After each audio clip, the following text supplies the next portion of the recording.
Okay, there we go. And you're on. Hello, my name is Bob Schoepp, and I'm a member of the Edmonton Woodturners Guild.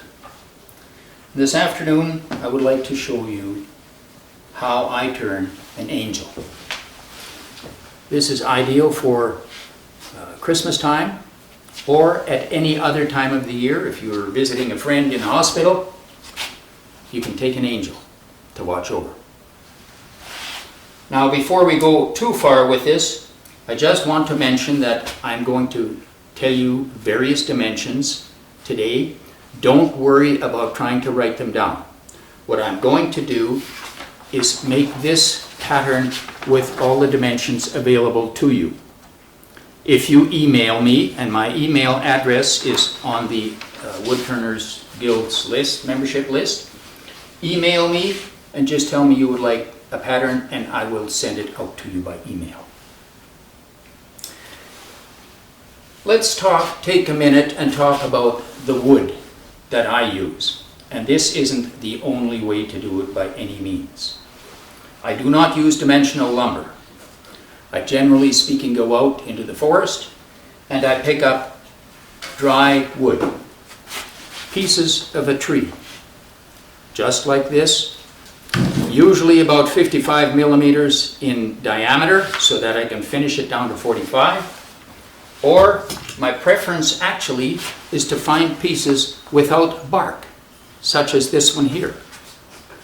The wood is harder and generally sounder. So this is my preference. When I did some turning, I tried some wood from a wood pile. And I had cut some mountain ash this spring. So it had the summer to dry, presumably. I got a piece of firewood, cut 2 pieces out of it, and then I turned this particular angel. Turned out nice, looked good. The next day I came back up and this is what I found. It totally checked. The wood wasn't dry enough. So by all means, keep that in mind when you work with it. Now from that same piece of firewood, I had a second blank.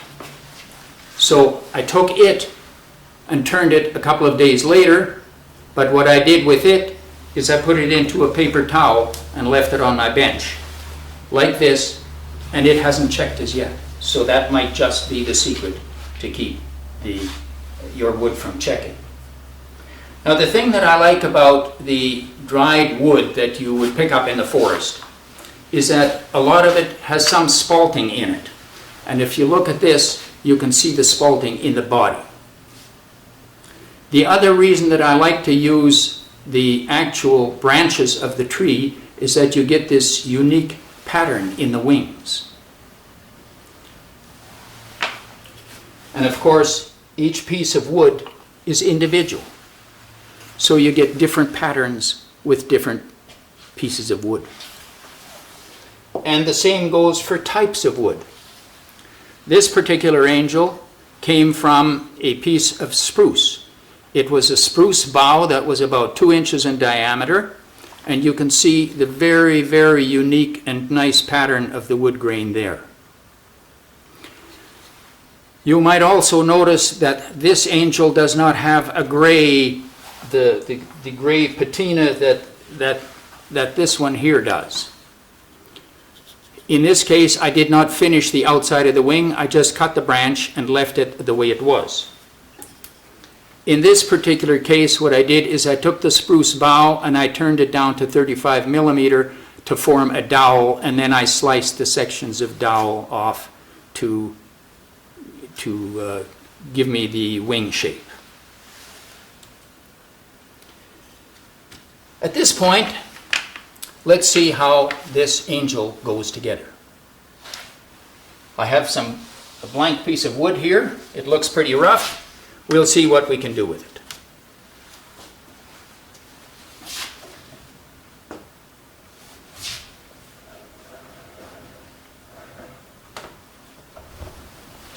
With a little bit of luck, I can find the right chisel. get all the safety gear in place. And usually when I turn at about 2,500 RPM.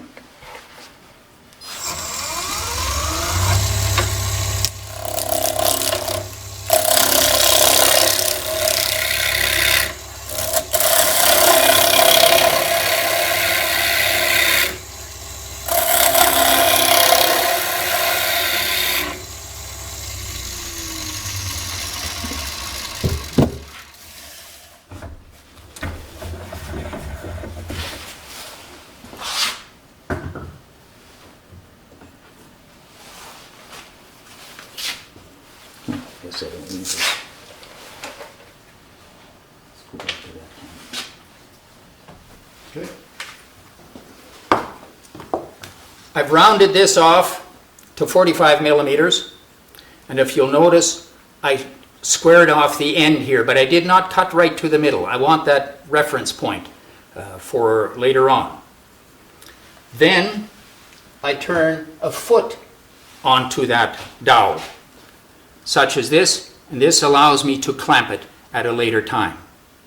So let's have a look at the next stage, which is to cut with a parting tool to cut in to get the depths so that I know where the waist is, where the shoulders are, and the diameter of the head. And then I will use another parting tool to cut in at the neck and at the top of the angel. So let's have a look at that.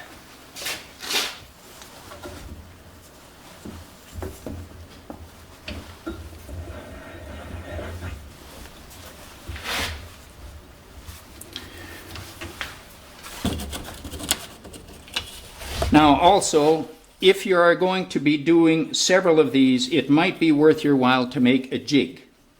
And you can see here this small jig that I have, which is from the bottom to the waist, from the waist to the neck, and from the neck to the top.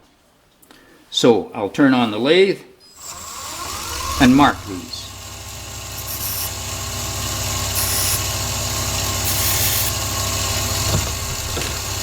Now you will also notice on this jig that I have some notches in here. This is the diameter of the waist, this is the diameter of the chest, this is the diameter of the head. So, I simply take a parting tool, go to the waist,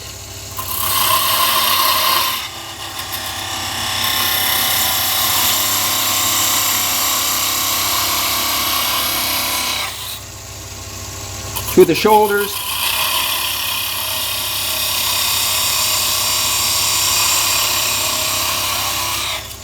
and to the head.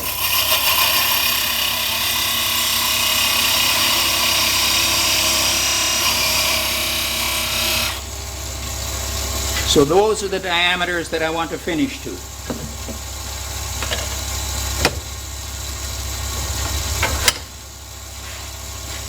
Now, before I lose the reference point, I will mark where the neck is with another parting tool.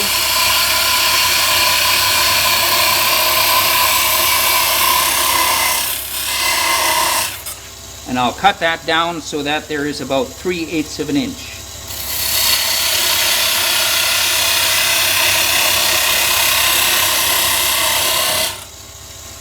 So now we're ready to start shaping.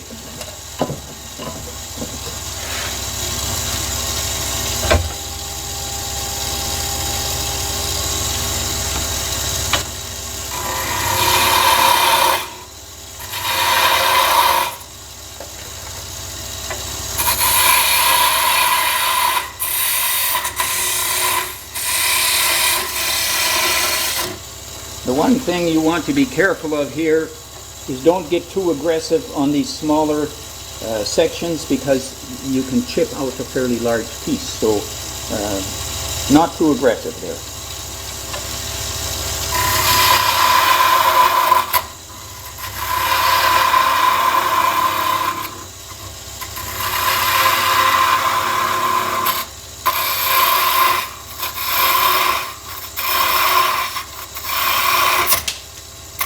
There is a chip, as I was warning you about.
Now it's simply a matter of rounding off the shoulders and the head. And here you can use a skew or a spindle gouge, whatever your choice is.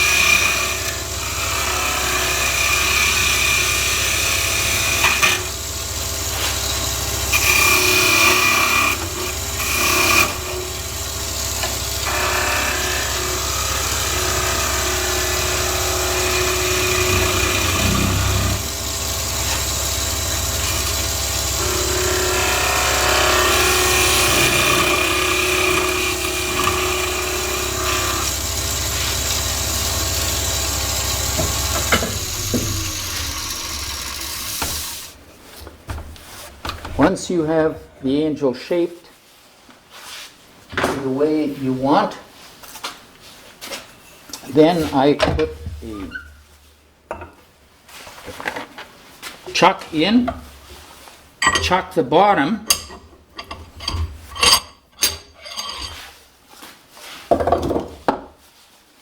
and reverse it.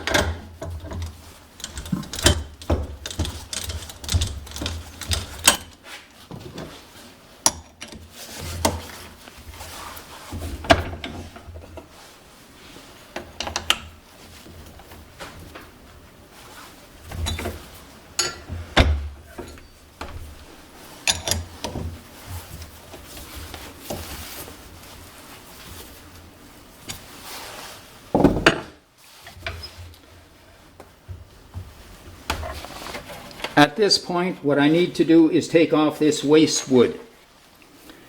And I prefer to use a skew chisel to do this. A parting tool, if it's drier wood, and especially if there's a certain amount of spalting in it, will quite often give you a bit of tear out on that last wee little bit, which makes it look like the angel has a hole in her head. So let's just look at cutting this off, and then we can be on with the rest of the job.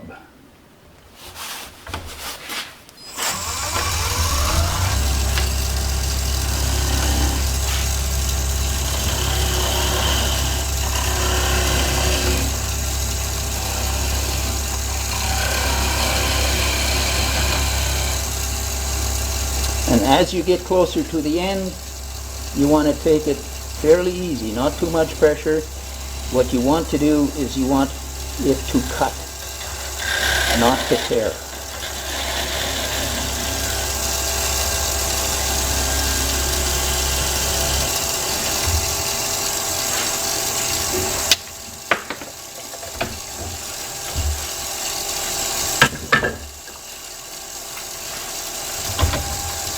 Now at this point, I do a bit of sanding. I use a 150 grit just to brush it off.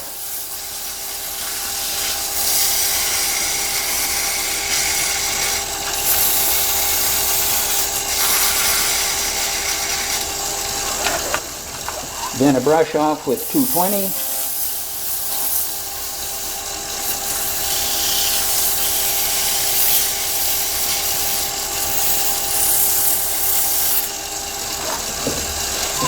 Some folded sandpaper to get into that crack at the bottom.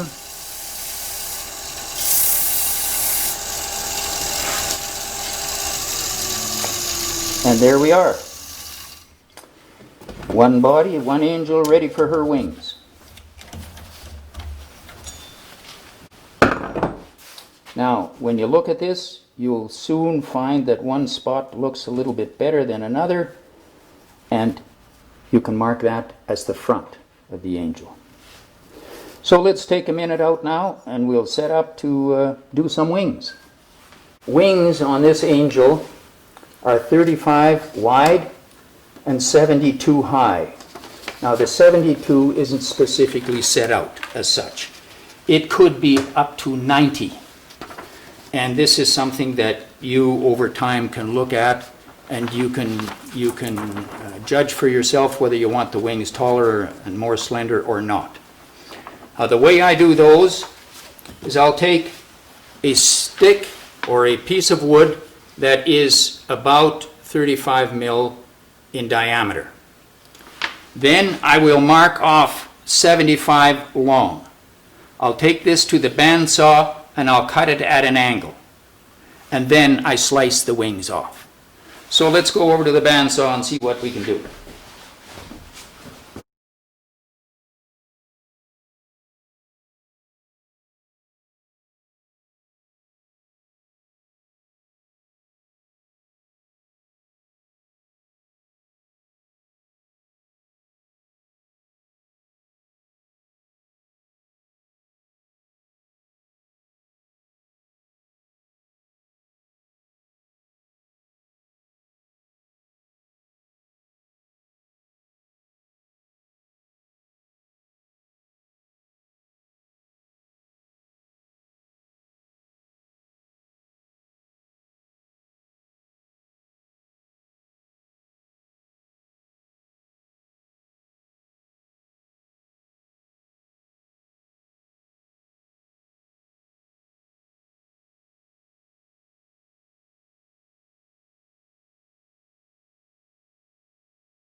Mention is that take your wings when you cut them and save them in pairs so that the pattern from one side basically matches the one on the other rather than cutting 20 different wings and then having them in a hodgepodge.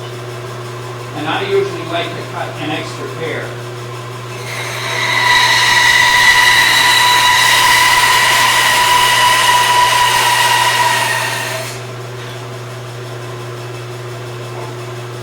These are getting long.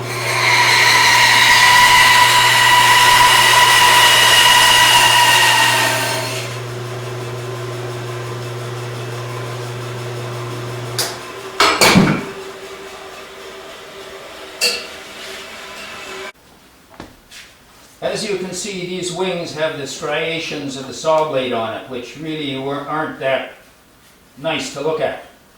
So you'll want to sand them down. And I don't know about you folks, but I really dislike taking a thin piece of wood and holding it against the sander like this, because usually the wood gets sanded and so do my fingers. And the other thing that happens is it can slide down and bind between the table and the wood and the sander, and then things really get exciting. So what I have done is I have made up a little bit of a jig here. It's just a total right angle, but it has a ledge on the bottom. So when I take the wood and I set it so that the ledge is at the bottom here, which means it cannot slide away on me, I set this on the table and then simply put it against the sanding block like that. So let's give that a try.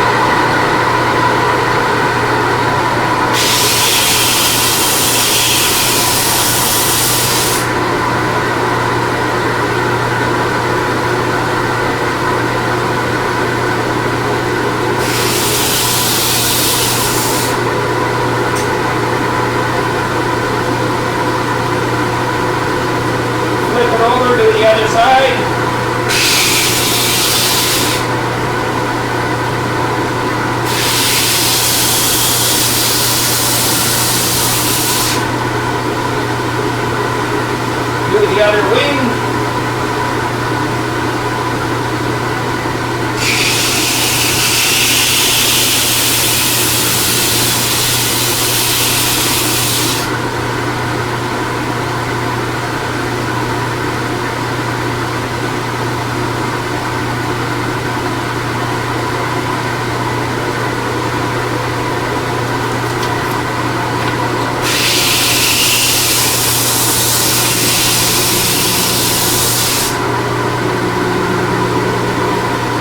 Spot like this left over.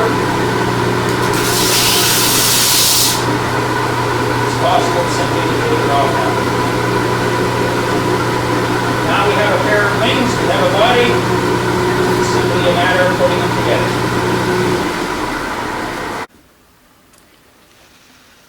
When you have the pair of wings done, have a close look at them. These are not necessarily in sequence here, but if I flip them over, you'll see that they're in sequence.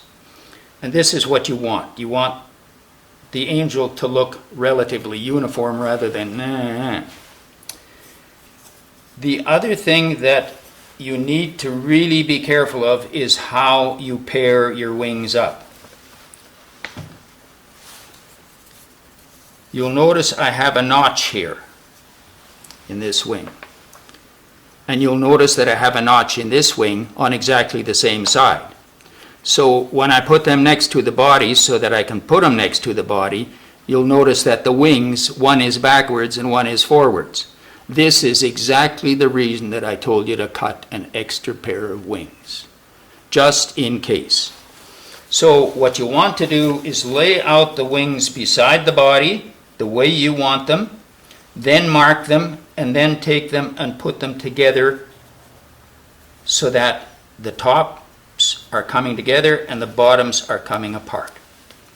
That way, when you lay them back down, the notch will be where it's supposed to be. Now, if we can zoom in a wee bit here, this is perhaps a bit of a tricky part. To get the shape of the angel onto the wing. And what I do is I hold the body with the thumb, hold the wings with the fingers, and then I use the pencil to mark that out.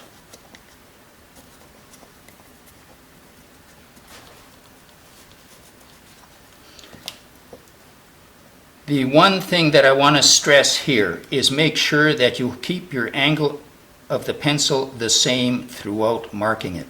Because if you start the bottom here and you end up with a pencil like that, you have a totally different shape which will not fit. Your pencil should be vertical throughout that marking. Then take your wings, put them together back to back like this, and if you have a fret saw you can cut these, or myself, I prefer using the sander.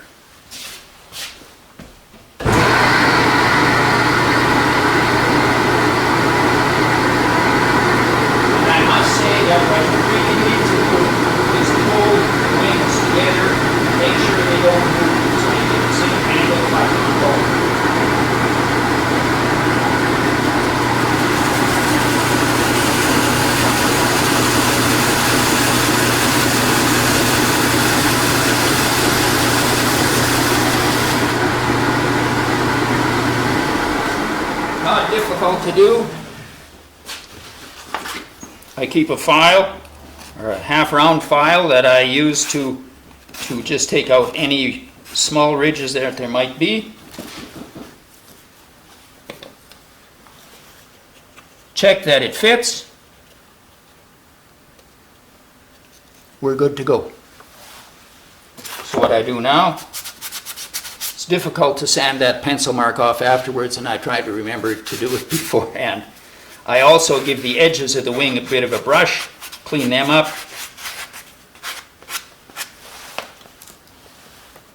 Those are the old ones. What did I do with my other one? Here it is.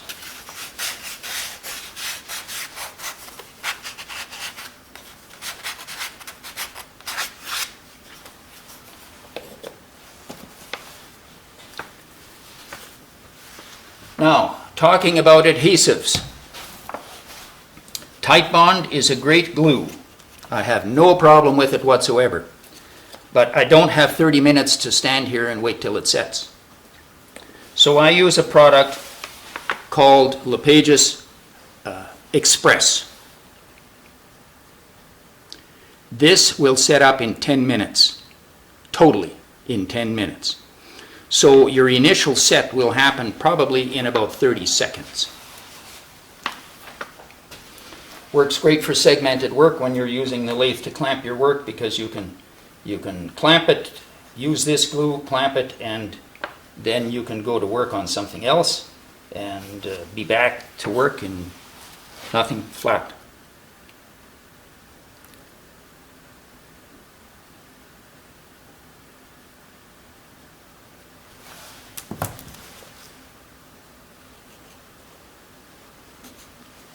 Hold the body, press the wing against it, give it about 20 seconds.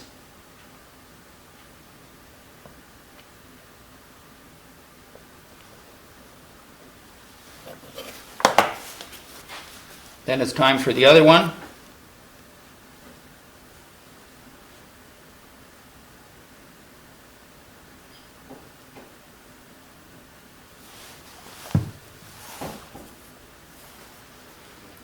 Be careful, it still hasn't completely set.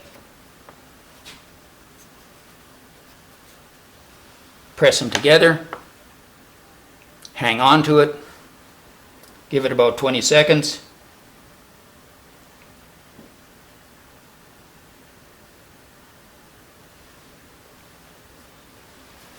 And then I usually leave it laying in the jig for another half a minute or so, set it out and let it dry or finish its set. Now the thing that I should perhaps spend a little bit of time on this jig. If you're making just one angel, you might want to try them put them on by hand, and that is a difficult task. So I made up a small jig, and if you look at the end of it, you can see here, these angles here match the angles on the wings. This notch in the middle fits the body of the angel, and I've got it tilted up here a bit. That is to keep the center line of the body horizontal. That means that the wings will go on, rather than being sloped to one side like that, they'll go on vertical. And I think that is about it, because we've got our project finished and set. So I certainly want to thank you people for the time. I hope that I've been able to inform you of how to do this, whether you do one or whether you do a dozen, totally up to you. The type of wood you use, totally up to you. The length of the wings, the size, totally up to you. It's there for you to explore, to try, and to enjoy. Well, that's great, Bob. Thanks so much for the demonstration. We will be posting this on the Edmonton Woodturners Guild YouTube site sometime in the future, probably after the next meeting. What we hope to do is let you have an opportunity to present this at the next meeting as your show and tell.